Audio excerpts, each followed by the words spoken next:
కొంచెము కాలము మీరు శ్రమ పడిన పిమ్మట, శ్రమలు జీవితాంతం ఉంటాయి అనుకుంటున్నారా? శ్రమలు అనేవి ఒక క్రైస్తవ జీవితంలోనే కాదు, అందరికీ ఉంటాయి. లోకంలో ఉన్న ప్రతి ఒక్కరికి ఉంటాయి.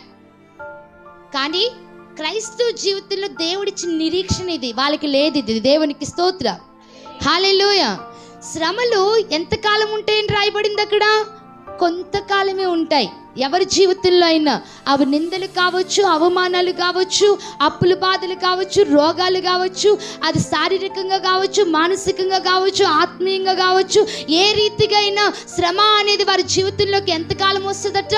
కొంతకాలమే వస్తుంది. ఆ కొంతకాలము నువ్వు సహించిన తర్వాత, మీరు శ్రమ పడిన పిమ్మట తానే మిమ్మల్ని ఏం చేస్తాడట? చెప్పండి అమ్మా, ఎవరు తానే అంటే? దేవుడే మనల్ని ఏం చేస్తాడట? పూర్ణులుగా చేసి మనల్ని బలపరిచి స్థిరపరుస్తాడు. కానీ ఆయన మొత్తం వాటిలోనే మనల్ని ముంచాడు. ఆయన దేవునికి స్తోత్రం కలుగును గాక, హల్లెలూయా.